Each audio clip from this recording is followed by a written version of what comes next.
जब वह आदमी दांतों की जांच के लिए अस्पताल आया तो जो उसने देखा उससे वह हैरान रह गया। उसके सामने जो महिला डॉक्टर थी वह असल में उसकी एक्स गर्लफ्रेंड थी जिसने उसे 10 साल पहले छोड़ दिया था। वह कुछ समझ पाता उससे पहले ही उसका साथी उसे कुर्सी पर बैठा देता है। जब सूचिन को पता चला कि वह दांतों की जांच के लिए आया है तो उसने उसे मास्क उतारने को कहा, लेकिन उसकी हैरानी का ठिकाना नहीं रहा जब सॉन्गियन अचानक उठकर बाहर चला गया, उसे पूरी तरह उलझन में छोड़कर। बाद में जब वह ब्रेक रूम में पानी लेने गई तो उस आदमी की आंखों में वही जाना पहचाना एहसास था जिसने उसे उस लड़के की याद दिला दी जो कभी उससे बेइंतहा प्यार करता था। वह तुरंत बाहर भागी यह पक्का करने के लिए, लेकिन तब तक सॉन्गियन कार में जा चुका था। भले ही उसके साथी ने सूचिन के पीछे भागने की बात कही, सॉन्गियन अब भी अतीत के दर्द से भरा था। उसने न सिर्फ बाहर निकलकर उसका सामना करने से इनकार किया बल्कि कार के गुजरते वक्त उसकी तरफ देखा तक नहीं, और यही उसका बचना सूचिन को यकीन दिला गया कि वह सॉन्गियन ही था। 10 साल पहले नए स्कूल के पहले दिन सूचिन की मुलाकात सॉन्गियन से हुई जो गलियारे में सजा के तौर पर खड़ा था। उसने पहली नजर में ही उस शांत और मासूम लड़की से प्यार कर लिया और खिड़की से उसे बिना नजर हटाए देखता रहा। उसके करीब आने के लिए सॉन्गियन ने एक क्लासमेट को सीट बदलने के लिए मजबूर भी किया। फिर उसने उत्साह से अपना परिचय दिया और इस तरह सॉन्गियन की लगातार कोशिशों के चलते सूचिन भी उससे जल्दी ही प्यार करने लगी और दोनों एक कपल बन गए। लेकिन ग्रेजुएशन के बाद परिवार के दबाव में आकर सूचिन ने उससे ब्रेकअप कर लिया। सॉन्गियन ने उसे रुकने के लिए कितना भी मनाया लेकिन वह बिना पीछे देखे चली गई। इसके बाद दोनों अपनी अपनी जिंदगी में आगे बढ़ गए। अब उसे दिए दर्द की भरपाई करने की उम्मीद में सूचिन फायर स्टेशन पर सॉन्गियन को ढूंढने गई। वहां पहुंचकर गार्ड ने कॉल करके चेक किया लेकिन बताया कि सॉन्गियन वहां नहीं है। जैसे ही वह निराश होकर जाने लगी सॉन्गियन का एक सहकर्मी कुत्ते का खाना देने आया। तभी सूचिन को एहसास हुआ कि आंगन में जो कुत्ता है वह सॉन्गियन का है। वह वहीं रुक गई और काफी देर तक बाहर खड़ी रही इस उम्मीद में कि वह बाहर आएगा और उससे मिलेगा, लेकिन आखिर में वह कभी नहीं आया। हार कर सूचिन वहां से चली गई। वापस जाते वक्त अचानक एक तूफान आ गया। जब वह एक सुरंग से गुजर रही थी उसकी कार अचानक बंद हो गई। जब कार स्टार्ट नहीं हुई तो वह मदद के लिए कॉल करने ही वाली थी, तभी पीछे से एक दूसरी कार ने टक्कर मार दी जिससे दरवाजा खराब हो गया और खुल नहीं पाया और कार धीरे धीरे सुरंग में भरते पानी की गहराई की ओर बहने लगी। हुए पानी लगातार बढ़ता गया। जल्द ही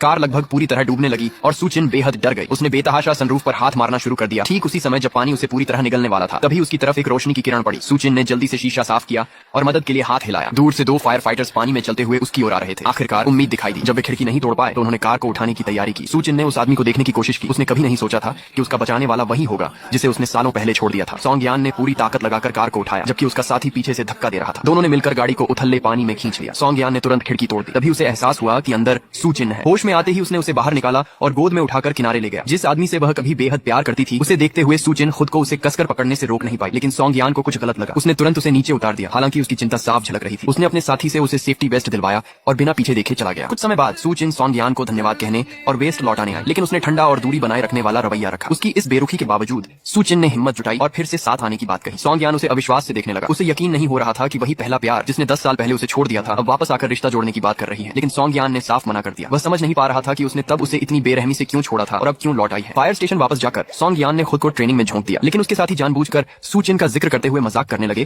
कि अब से सब इलाज के लिए उसी के पास जाएंगे। रैपलिंग प्रैक्टिस खत्म करने के बाद एक साथी ने उनके रिश्ते के बारे में पूछने की कोशिश की, लेकिन सॉन्गियन ने उसे एक तेज किक मारकर चुप करा दिया। वहीं अस्पताल में एक सहकर्मी ने सूचिन को बताया कि किसी को दोपहर के लेक्चर में जाना है। कोई भी उस बोरिंग सेमिनार में नहीं जाना चाहता था, इसलिए चिट निकालकर फैसला किया गया। जब सूचिन ने सुना कि यह फायर सेफ्टी लेक्चर है तो उसकी आंखें चमक उठी। वह उस दोपहर लेक्चर में पहुंची और सामने वाली सीट पर बैठ गई इस उम्मीद में कि सॉन्गियन को देख पाएगी, लेकिन उसकी उम्मीद टूट गई क्योंकि स्पीकर सॉन्गियन नहीं बल्कि उसका साथी ली मेंग था। लेक्चर के अंत में फायर स्टेशन की एक ग्रुप फोटो स्क्रीन पर दिखाई गई। सब लोग अंदाजा लगाने लगे कि फोटो में सबसे हैंडसम आदमी ली मेंग का बॉयफ्रेंड है और उसने इसे नकारा भी नहीं। हालांकि सूचिन को उनके रिश्ते पर शक था। जब तक वह खुद न देख ले उसे यकीन नहीं था। लेक्चर के बाद जब सूचिन जाने की तैयारी कर रही थी तभी एक इमरजेंसी कॉल आया। आउटर रिंग रोड पर बड़ा एक्सीडेंट हुआ था। अस्पताल को तुरंत टीम भेजनी थी। सूचिन ने तुरंत मेडिकल टीम तैयार की और मौके के लिए रवाना हो गई। उधर सॉन्गियन भी फायर स्टेशन के कप्तान के रूप में अपनी टीम लेकर वहां पहुंचा और इस तरह 10 साल पहले अलग हुए दोनों फिर आमने सामने आए। स्थिति बेहद गंभीर थी इसलिए उन्होंने एक दूसरे को नजरअंदाज किया, लेकिन जब एक ड्राइवर को बचाया जा रहा था जिसकी कार पानी में गिर गई थी तभी गाड़ी हिलने लगी। बिना एक पल गंवाए सॉन्गियन ने सूचिन को ढाल बना लिया। गाड़ी का एक टूटा हुआ हिस्सा उसकी पीठ में घुस गया। उसने सूचिन पर बोझ न बनने के लिए कुछ भी जाहिर नहीं किया और फिर से बचाव कार्य में लग गया। सूचिन के पास भी अपने काम पर ध्यान देने के अलावा कोई विकल्प नहीं था। सभी लोगों को बचाने के बाद सूचिन तुरंत सॉन्गियन के पास गई और उसे अस्पताल चलकर इलाज करवाने के लिए कहा, लेकिन सॉन्गियन उससे कोई संबंध नहीं रखना चाहता था। तभी इंस्ट्रक्टर ने बीच में आकर स्थिति संभाली। वह समझ गया कि सॉन्गियन की जिद का कारण सूचिन से दूरी बनाना है, लेकिन उन्हें करीब लाने के लिए उसने सॉन्गियन को अस्पताल जाकर इलाज करवाने का आदेश दिया। कोई रास्ता न होने के कारण सॉन्गियन को सूचिन के साथ जाना पड़ा।